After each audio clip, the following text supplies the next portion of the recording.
Hey friends, I hope you guys are enjoying June.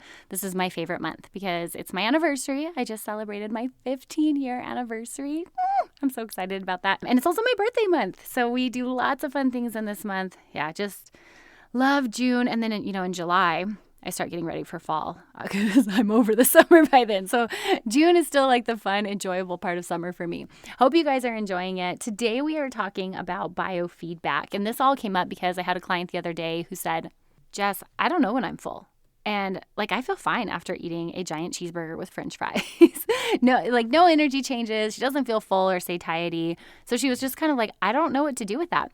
My goal today is to give you guys some new ideas on how to think about biofeedback beyond just hunger and satiety. Of course, those are wonderful, and I'm a huge fan of those, but there are other things we can look at. And then how to implement a plan to listen to those, to make some changes and move forward on our health journey. To help you guys with this, I have something super special for you guys.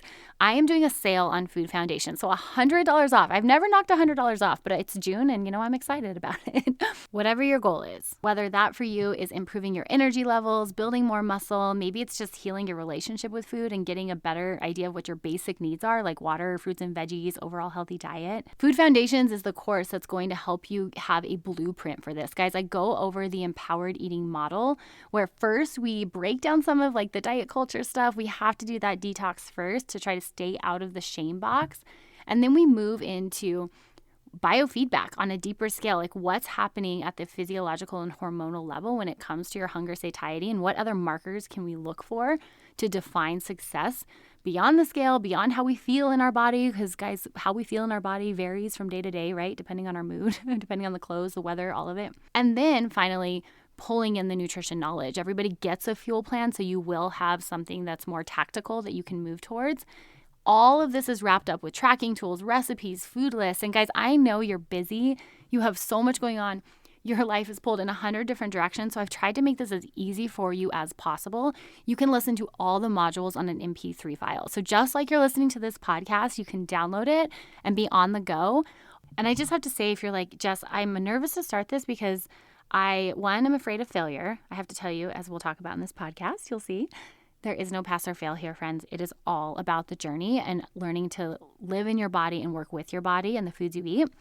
And number two, if you're like, okay, I'm excited, but I don't want to be told not to eat something, I got you covered. If you haven't picked up by now, I don't believe in this good or bad food list. I strongly believe in choosing foods that we enjoy and that we want to eat, but we use biofeedback to help us navigate what foods really fuel our body. And then we develop this empowered eating perspective to decipher between, okay, do I want to eat something for the pure joy of it, knowing it makes me not feel good? So my example is Chinese food. I love Chinese food. It makes me feel like crap. But we learn to have this empowered decision-making ability so that we can do that in a way that's not so self-sabotaging and doesn't kick us into all or nothing thinking. Like, okay, well now I've eaten this food and I feel like crap, and so I'm just going to continue to do it. No, we learned that, okay, I chose to do that. I did it from an empowered mindset, and now I'm going to continue on making these intentional food decisions because that's just what I do. I'm so excited and I cannot wait to help you move towards this empowered eating way of life because it is not just life-changing, it's life-giving. It's going to increase your capacity, your energy. You are just going to be in a new place with your health and your body image that you never thought you probably would get there. Guys, it is attainable. Head on over jessbrownrd.com, click on courses. The code you want to enter is SUMMERSTEAL. All one word, all caps.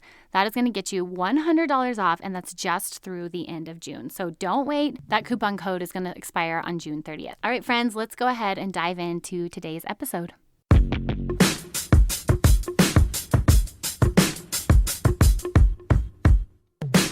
Hey, awesome. Yeah, I'm talking to you. I know you're ready to stop falling into diet culture traps and finally put together a realistic plan on how to boost your energy. You might feel stuck because you can't quite kick the chocolate habit. The whole body love thing isn't getting the job done. Or maybe you're at an impasse because you are pushing it in the gym, but you can't figure out how and what to eat. How many times have you Googled best diet and found that the latest trend has failed you? Hey girl, I'm Jess. Registered dietitian, wife, mama, and total science and nutrition research junkie.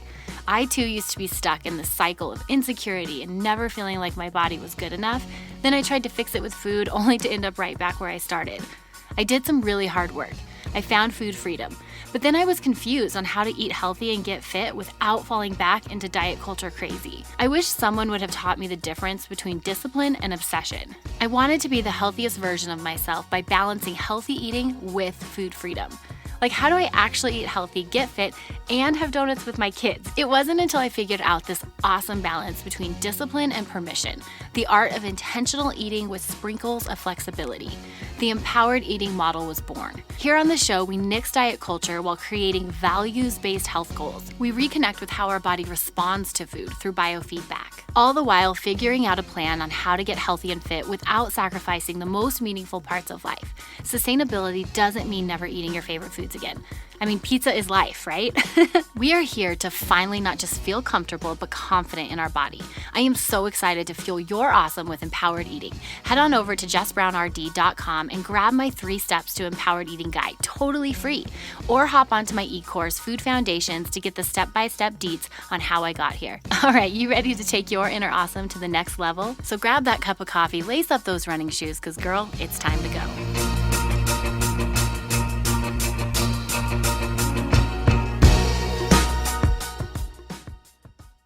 Hey friends. All right, today we're talking about biofeedback. We're going to be talking about how to identify it, what to do with it, and how to use it to help guide you to determine if you are following an appropriate diet for you, because that's really what this is all about, right?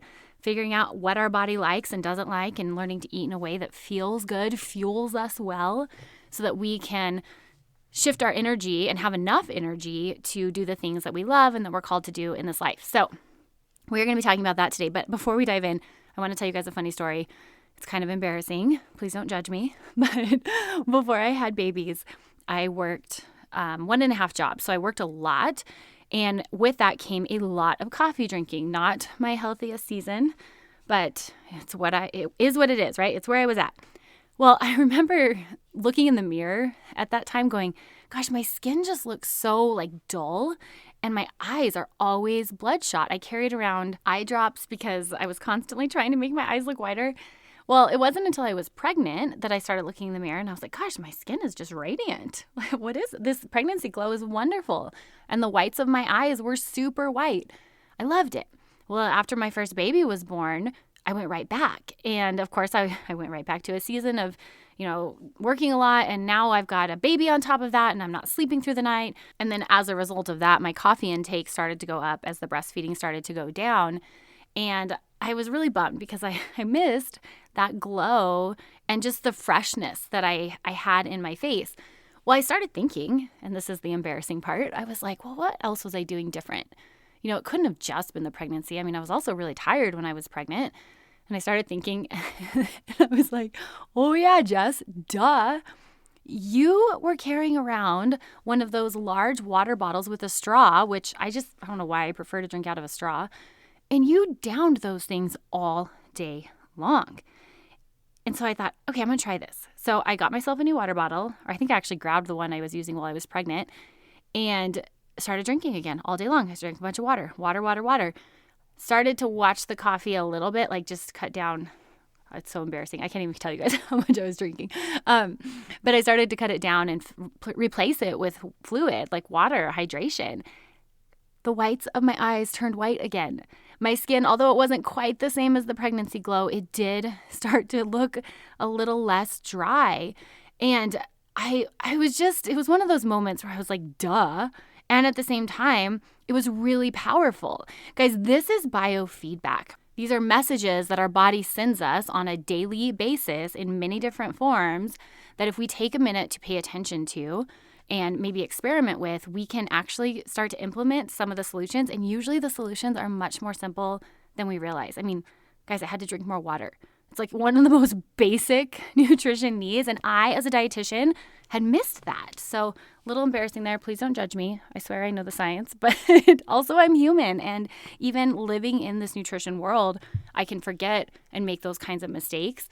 But taking the time to pay attention and hear my body, just notice some things about it was a game changer. And now I drink water all day long just as a habit. And a lot of that had to do with that transformational moment. And then it was constantly reinforced because not only was my skin and my eyes and like my energy, quite honestly, it took me longer to realize that, but that was also another biofeedback point that I had been missing, all of those reinforced my new habit of drinking water. And so over time, it just became a habit. So this idea of biofeedback and listening is one that is so powerful because the reinforcements are within you, right? It's in your body and you can feel it if you take the time to pay attention. So I've got 3 steps for you guys today on how to reconnect with this biofeedback and use it to decipher what kind of foods to eat and diet to adhere to. So number 1 is just look where you can pay attention. Guys, biofeedback is any feeling or reaction you get from your body. And I know at first that might feel overwhelming, so don't get overwhelmed with all of it, but see if you can just find something. And usually as women who struggle with insecurity, it comes out in the form of insecurity. And it's things we don't like about our body or things we don't like about our energy level. In my case, it was something that was bothering me about my eyes. It bugged me that my face looked tired and worn out. And I could have taken that and beat myself up, like old Jess would have done that and said, oh my gosh, you just look so tired. You're a new mom, blah, blah, blah. Like, why don't you get more makeup? Or, just these circles under your eyes. And maybe I need to look at some new face masks. Like looking at the quick fix instead of getting to the root of what might be going on and what I could do from a more sustainable space. And yeah, so we have to watch the shame box. We can crawl into it really quickly. But if we can stay out of it, there is some incredible communication that happens between our body and our environment. So hunger and satiety is what I talk a lot about on this podcast. And that, of course, is really, really powerful. And we dive into a lot of those details in Food Foundations where we unpack the physiology, the hormonal changes that can happen when we aren't in a necessarily healthy place. So there may be some recalibrating that needs to be done in those departments. So starting with just hunger and satiety are just pieces of the puzzle. And there's other things that we can pull from if you don't feel like that is super helpful at that moment in time. So for example, other forms of biofeedback would be bowel movements, your poop report. I love the poop report. Y'all know that.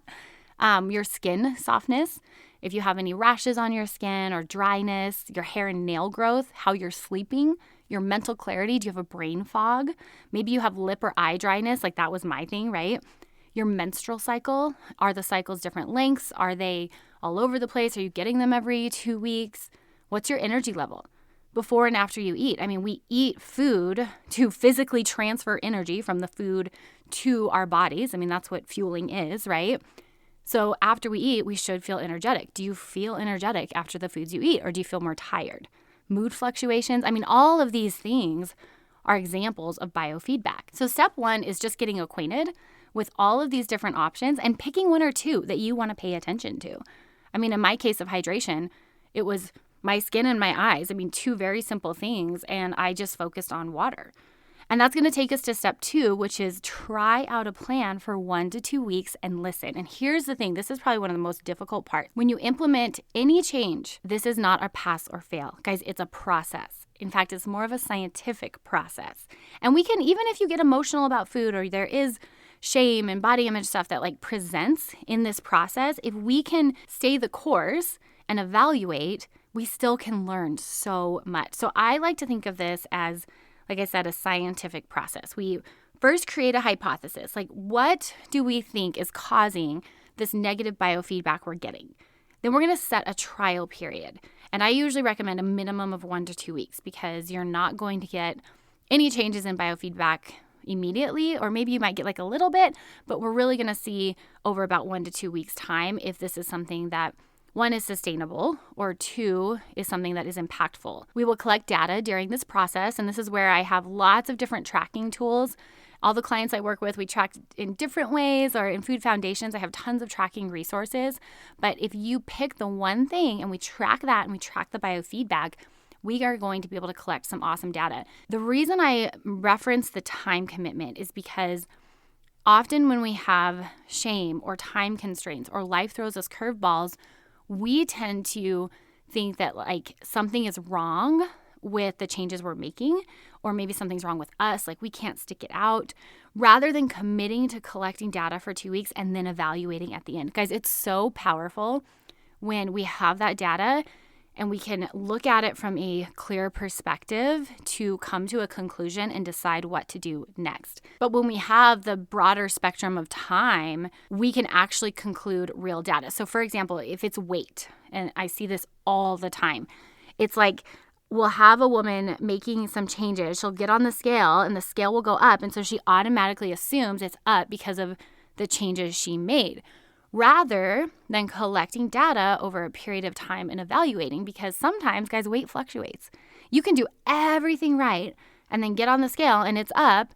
And if you don't actually take it into the context of your life and look at trends over time, you can misinterpret that data point and think, oh, it's because of, see, I ate one slice of pizza on the weekend and it's up on Monday morning. When in reality, it's like, well, you slept like crap Sunday night. You didn't drink a lot of water over the weekend. There can be a lot of factors that we missed. And so collecting more data over a period of time gives us access to trends. And that's really what we're looking for here. One of my favorite tools with virtual clients is something called a ClearStep scale. They're such an awesome company. It's a scale, you order it, you get on it daily. It doesn't show you a weight. The weight actually uploads to the app and then only I can see it. And I love it because I share those numbers with my clients, but then we're doing it in a controlled environment. And I'm able to show them multiple data points at one time instead of the single data point. So it removes this ability for them to, see the weight and freak out because of what they did the day before. Instead, we look at it and we review data points over the course of like a week or 2 weeks and draw scientific conclusions. So step 2 is try a plan, track it for 1 to 2 weeks, listen to your body, and then make a conclusion. So not in the moment, no conclusions in the moment. Those judgments and reactions, they're reactive. And while you might feel them, and we need to work through some of those automatic negative thoughts, which I have lots of resources for that in Food Foundations, but we will not make adjustments or react to that data until the end of our trial period, just like a science experiment. That's where I use my nerdy science nature to do some of this. And I know that's hard. I know that's easier said than done. The nutrition side of me is like, okay, 1 + 2 = 3 here. However, the female side of me and the mom who's stretched thin and working understands that there is a lot of emotion that comes with that. So have grace with yourself in this process. We map out the goal, we get intensity going towards the goal, but we also need grace and flexibility in the process, making room for life and our values. And guys, that's the whole empowered eating model right there. Okay, so step number 3 is invest time in understanding and tracking this when and where you can. I know life is busy. I know you guys are juggling a million different things and your plate is so full. But number 1, you are worth prioritizing. You and your health are something that can get put on the back burner because y'all have really, really big hearts and you want to serve others, you want to serve your family, you want to serve your community, you want to take care of your nieces and nephews. What I see in my clients who put their health on the back burner is that they just care so deeply for the people around them. If that's you, I just want to say this, you prioritizing some of your health journey and taking care of your health actually serves these people in a greater capacity. Initially, you are saying no to some things, but in the long haul, you are going to increase your capacity to say yes.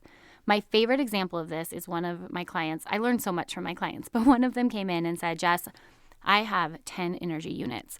I am giving 8 to work, 1 to my family, and I only have 1 for me. I need 20 energy units because I need to give more to my family without sacrificing my work.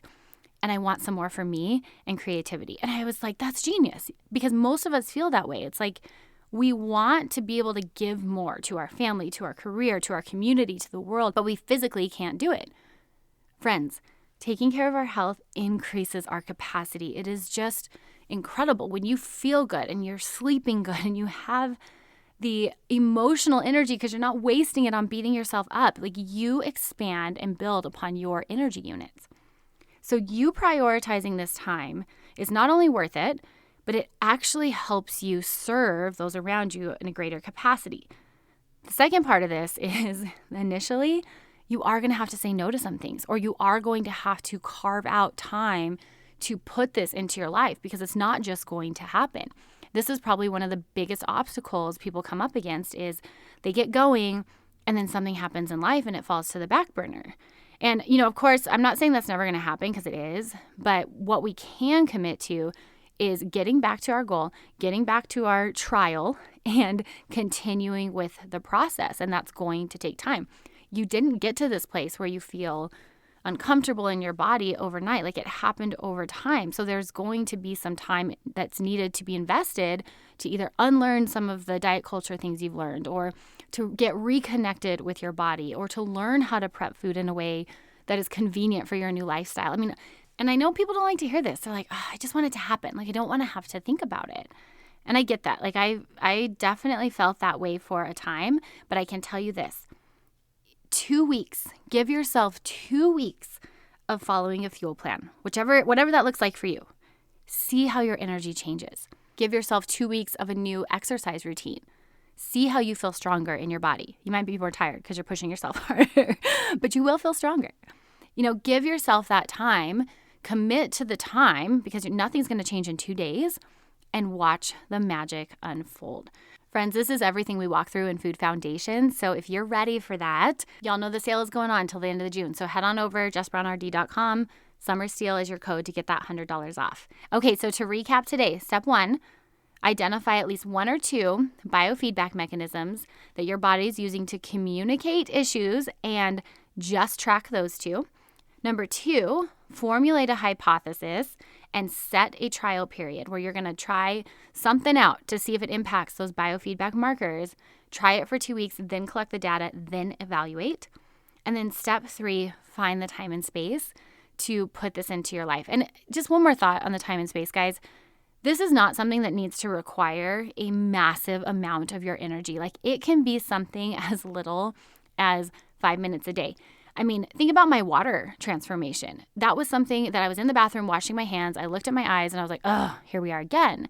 And I didn't track my water. All I did was I got my water bottle back out and set a goal to drink it just as much as I could during the day and see if it impacted it. So I didn't log anything. I didn't write down or calculate my hydration. I mean, all I did was drink that water bottle and carry it with me, and then check my eyes again in the mirror at the end of every day. So based on what kind of season of life you're in, if you have the space to do it, guys, dive in deep. I mean, when you have space, do it because the busy season will come again, right? But if you are in a crazy season, you're all over the place, work is nuts, you're taking vacations with the kids, it's summertime, pick something that's easy. Just because it's easy doesn't mean it's not going to be life-changing. My hydration revelation was life-changing, and it's something that I practice today. And I just thought, one more thing. Gosh, I have one more thing all the time. I still fall off the wagon with this, and I'll look in the mirror and I'm like, oh shoot, my eyes are bloodshot again. But now I know, and I don't have to go through this whole process of trying it and reminding myself. It's like, I just look in the mirror, I see my eyes, and I'm like, oh yeah, I need to drink more water. And then I go drink some water. So it can be something big that you're ready for, the transformation where you dive in deeper, or guys, it can be something simple. Whatever it is and wherever you start, that is a wonderful place to be, because you are making steps forward on your health journey, and that's all we can do. Health is something that we can always find new ways to grow and improve. It's a journey. It's really not a destination. And so wherever you can start with this process today is a success. It is powerful, and it will serve you for the long haul. Friends, thank you so much for joining me today. Wishing you all a fabulous week. Happy June. Cheers and happy eating. Thank you so much for joining me today. I hope it strengthened your food journey and empowered you to live boldly in your body.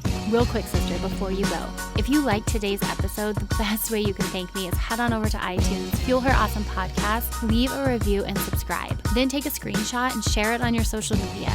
Don't forget to tag me at JessBrownRD. And if you're looking for more resources, be sure to check out my website, jessbrownrd.com.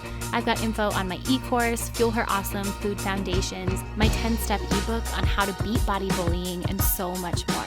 I cannot wait to chat with you babes again. Until next time, cheers and happy eating.